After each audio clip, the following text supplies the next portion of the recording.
What's good, guys? It's TSG, and in today's video we're going to go through 7 ways that you can generate income through ILV. Let's go! Before we begin, I do need to let you guys know that this isn't financial advice, so please, this is just purely entertainment. Don't go out there making decisions saying TSG told you, because that is not going to fly. Alright, so the first way that we can be generating income through Illuvium is by hitting that like button and the subscribe button, because that is definitely the way to go. Okay, no, seriously. The first way that we can look at generating income in Illuvium is through the most basic way, and that is through the token itself, the ILV token. There are actually a few ways that we can use the ILV token to generate income. The most basic and simple premise is just the idea of buying and holding and going for price appreciation. So you buy it when it's low and sell it when it's high. That is probably the most basic way to go about it. The problem with this is that we know that the most fundamental foundational thing for investing is not to time the market. So buying in low and expecting to sell when the price is higher, that is the definition of timing the market. So although that this is a way to go about it, personally it's not what I'm doing, but it is something that if you are looking for that, that is an option. The second use of the Illuvium token is to earn via staking. So the DAO has put aside 3 million tokens out of its 10 million total supply, and they've put that aside for staking. So that is going to be given out over a period of 3 years.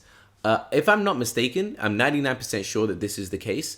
They did start staking in July of 2021, which means that the staking distribution is going to go on until about July of 2024. So we've still got about 2 years of that going. So with staking, there are 2 main options. You've got an Illuvium pool, which is just, you need to just input your Illuvium token and you get your rewards back. And you've also got a liquidity pool where you have to pair Illuvium and Ethereum, a 50% ratio of each in terms of dollar amounts to get a SLP token, a sushi liquidity pool token.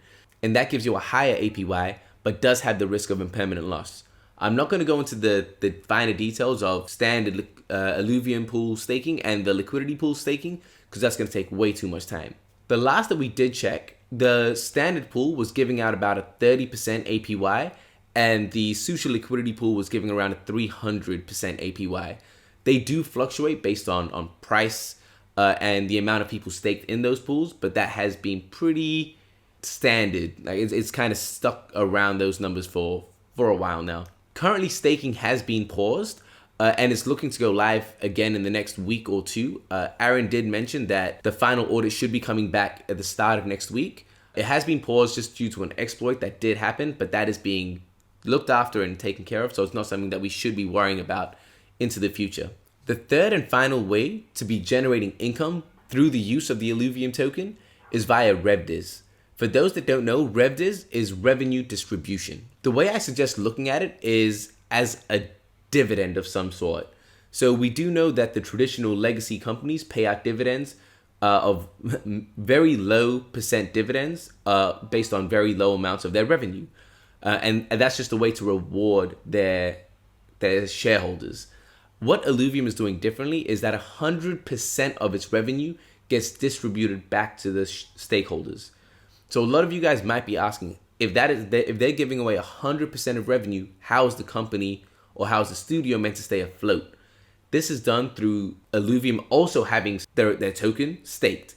So they have the large majority of tokens staked, meaning that they do earn back a large majority of that 100% revenue that they give out.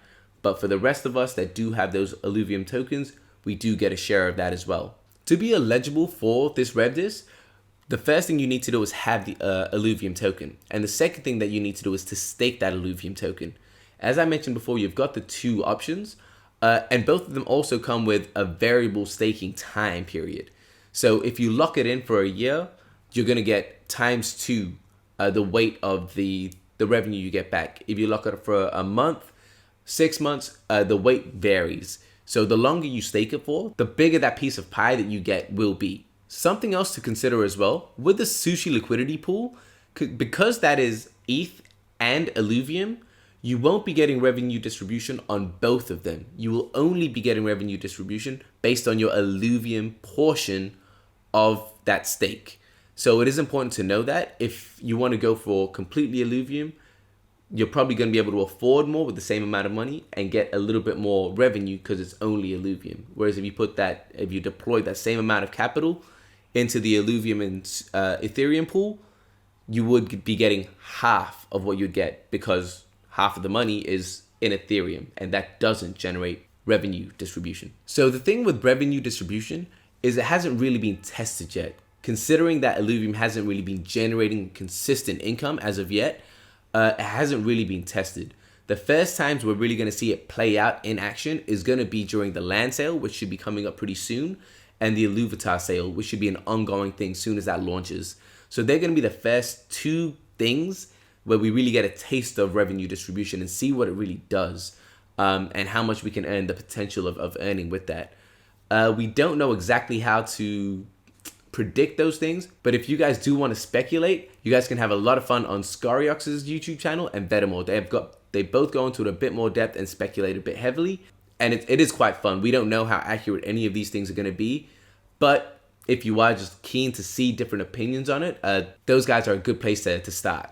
All right, so moving on from tokens, the second possible way that we could be generating income is through the assets themselves, the Illuvials. With Illuvials, it's a lot simpler than the tokens. Essentially, the premise is that you're going out there to capture the Illuvials and sell them to people that don't want to put in that time and would rather just buy it, therefore paying a premium for those Illuvials, considering they don't need to commit that time to it. We don't exactly know the price just because we don't know how much it's going to cost to participate in a loop or just go through a round of gameplay like that. But we can consider that there are variables such as levels. So for example, if you sell a level 1 Atlas compared to a level 30, obviously there's going to be a difference in value. Other different variables could be tiers. We know that tier 5s are obviously going to be way more valuable than tier 1s. You've also got to consider scarcity, because once we've fused some of the Illuvials together, even though it might be a stage 1 or tier 1, if that is in theory the final Illuvial of that kind, even though it's a tier 1, even if it's a level 1 tier 1, if it's the last of its kind, the chances of it being much higher in value is obviously there, just due to the supply being so low. It is important to know that the only way to be trading these Illuvials is on the official marketplace, the Immutable marketplace and the Illuvidex. It's the same marketplace, just different UI, but the currency that you're going to be trading with and generating is going to be Ethereum, as for the time being. I believe that I've heard that there has been a discussion about potentially allowing USDT or something like that, a stable coin, but as of now, that hasn't been confirmed, and it's only going to be Ethereum that's going to be traded in these Illuvials transactions. The third possible way to be generating income is via in-game yield. Like I mentioned before, the 3 million tokens that were kept aside for staking, they've also kept aside 1 million out of the 10 million tokens for in-game yield. So what that's going to be, it's going to be distributed for players achieving certain tasks or achievements, if you will. Examples of this could be capturing all the Illuvials of set 1. It could be capturing all the Illuvials of a certain affinity or a class, reaching and completing a certain wave in survival mode, unlocking Easter eggs, finding Easter eggs, things like this. These are things that could possibly generate you in-game yield. Again, we don't know how much we're going to be getting per each achievement per se, but we do know that that is on the cards, and that is what they are planning to do, just to generate more excitement and give people a reason to come back and play. So it is going to be exciting to see what kind of things they line up and what opportunities we have to be earning this in-game yield. The fourth possible way to be generating income is via resource farming. This is one that I'm actually pretty interested in, not personally to do it myself, but just to see the dynamic of what goes on. The way this could work is that every single player is going to need shards to capture these Illuvials. And knowing the psychology of most players are going to be going out into the world to try to capture these Illuvials as their top priority. And what that might do is they want to commit most of their time and energy to focusing straight on Illuvials. And they don't want to be out there gathering resources, trying to craft shards and things like that. So there could be a market open, possible, for someone to go out there and not focus on Illuvials at all, but actually just to gather as many resources as they can, craft the shards, do what they need to, and sell them on the marketplace. So this gives people a chance to go out there and focus on capturing Illuvials because they might just enjoy it, or that's just what they want to do. But it gives them the opportunity to just buy the shards and commit full time into just alluvial hunting. So for those resource farmers, there is a possibility that there could be a specific lane for you, which I think is quite interesting. And I am keen to see how many players do take this route, because I don't know how profitable it would be, but I think it could be a viable option, to be completely honest. And to be completely frank, I don't 100% know if this is going to be a possibility, but I have heard them discuss things about buying shards. So my assumption is if you're able to buy shards, you'd be able to sell them, which just it makes obvious sense to me. So it hasn't been like clarified 100%, but the assumption is that this is another avenue you could be taking if that is what you desire. The fifth possible way to be generating income is via land in Illuvium 0. Again, I'm going to start very basic. The most simple premise for generating income with land is to buy it low and sell it high, going for a price appreciation, the same as the token. Again, this is a viable option, but the problem with this is it is a one-time income. It's not going to be sustainable. It is once you buy it and sell it one time, you don't have another piece of land to sell again, unless you're buying low again and selling high. I don't know how you'd be able to find those deals like that. But to me, it does seem like a one-off, one-time thing. If it is something you are interested in, it is something to consider. But I don't think this is going to be for the majority of people that are trying to go down this lane. The second, and I think the most common route that people are going to take with land, is via gathering resources and fuel. So fuel is needed in all aspects of Illuvium, the entire ecosystem, and all that fuel is going to be generated through farming and production in Illuvium 0 on the land. So they do have a mechanic that once you get that land, you sell it back to the fuel pool, the fuel pot, whatever you want to call it. And that is where us as players buy and pay to get that fuel. So what they have done to prevent price gouging is if all of the owners, for example, decide that they don't want to sell their fuel and the supply of it goes down, causing the demand to go up, the price of fuel to go up. Obviously, to stop price gouging, what they've done is they've kind of capped it at about a 25% price range variable, going up or down. So us as players do feel like there is a real economy marketplace kind of thing going on where the fuel does vary in price, but not to the extent that we're just like, nah, I don't even want to play this game anymore because this is just some rubbish. So it is interesting. It does give the landowners some feel of ownership, which they should have. And it also gives them a chance to earn more or less, just as a normal market should. But it doesn't give them so much power that it could completely just blow the whole game up. So I am interested to see how this plays out. I've mentioned in my previous videos already, I'm not too interested in land. But I know there are a lot of people that do want to play the SimCity kind of land building type of games. To see what kind of approaches people have is going to be very fascinating. And the last way that you can actually be generating income through your land is via blueprints and recipes. I don't know if the word is recipes, I'm just going to say recipes, but blueprints for skins. So these skins could be for weapons, for armors, for other things that I'm not even sure of.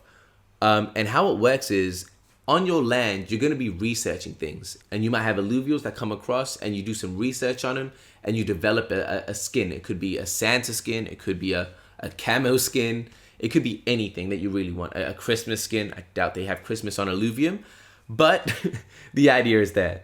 So with that, you've got two main options, really. You've got one, the option to sell the recipe to the marketplace and just kind of mass produce it. Or what you could do is you can hold onto the recipe and craft the item. And after crafting the item, you sell the item. You sell the skin. So you are the sole crafter, I guess you could say, the sole crafter of that skin, selling that into the marketplace until someone else does research that skin too. Then it's going to stop being a monopoly and it's going to spread out. So that is something that is a possibility. And again, I think it's going to be interesting because it allows the players to have that level of ownership and to see where the market actually goes with skins and everything just seems very interesting that they've kind of tried to put in a pretty fair and realistic market system, if you understand what I mean. All right, guys, we're getting through this. So the sixth possible way to generate income is through competitive play.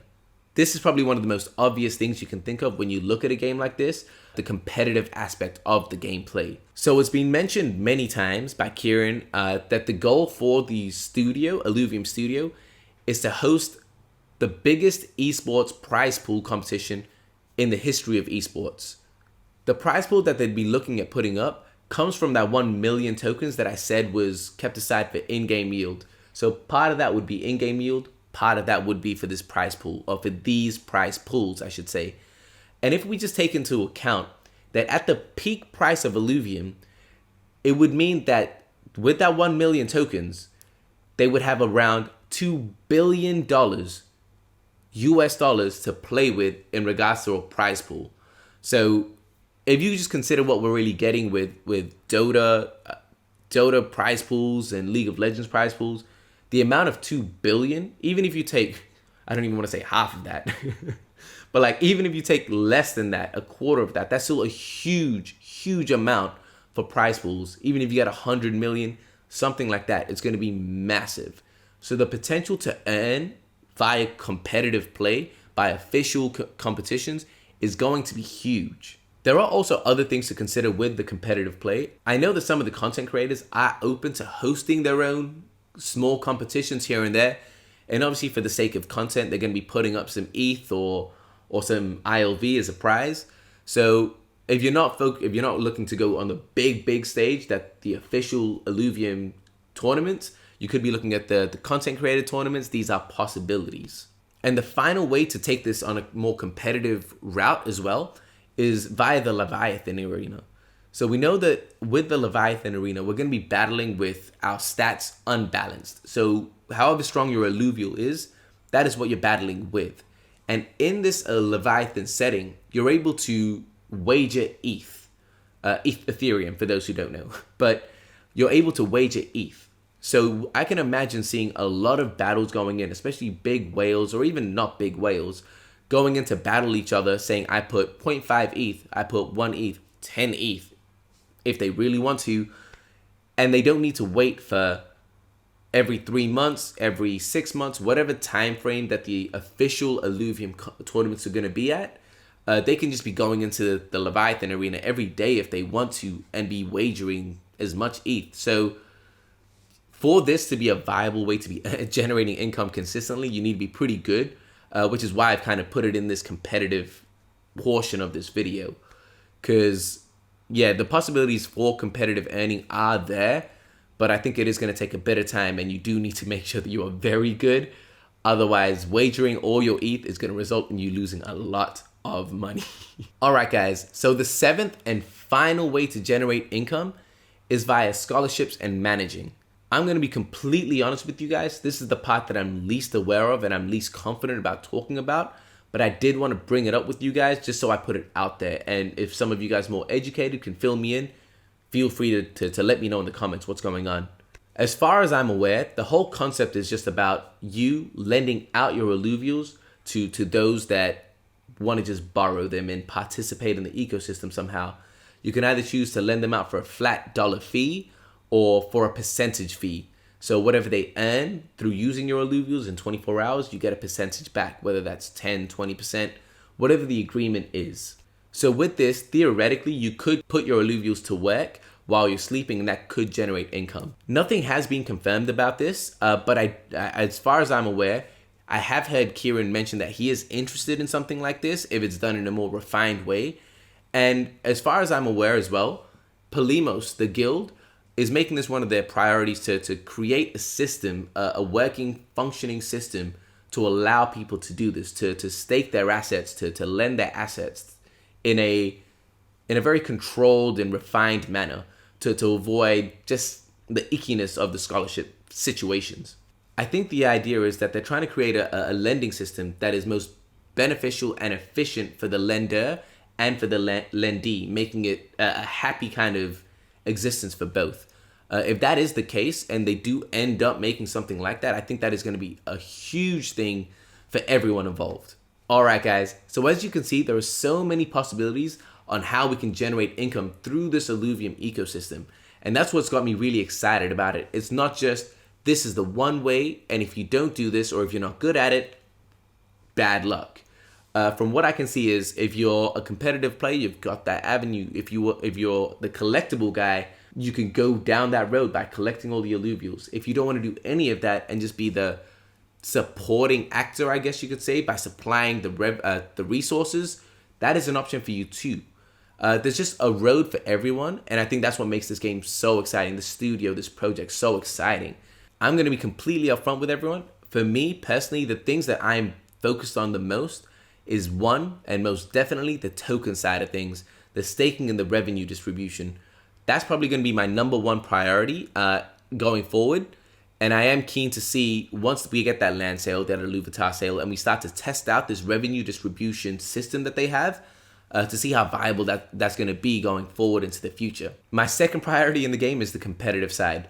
To be honest, I love the competition and the mind games and the strategy that seems like that's going to be involved in this game. As far as how ready I'm going to be or how far I can push it, I don't know. I'm probably not going to be that great, I'll be straight. But I do want to give it a good crack and see what I can do, because I think it's going to make for great content. It's going to be good fun, and I do want to level up and be better. I just want to get those mind games going and see what's going on. And my final and last, I wouldn't even say it's a priority, to be honest, but the last thing I would really want to check out is the managing systems. Like I said, I'm not fully aware of what that really entails, but once more information comes out and it does become more solidified, I am interested to see what that's going to be like, and I am keen to kind of put my feet in there and just see what it's about and see the experience with that. Anyway, yeah, so tell me, what do you guys think? Out of the 7 options, what calls to you guys the most? What do you guys reckon? What do you think is going to be the most viable? Yeah, just let me know and chat down in the comments. What do you guys think? I'm super interested to hear what you guys say. But anyway, thank you guys for watching. I appreciate all of you. If you enjoyed the video, you found it informative, you know what to do. Like, subscribe, hit the notification bell, and I'll see you guys next time. Peace.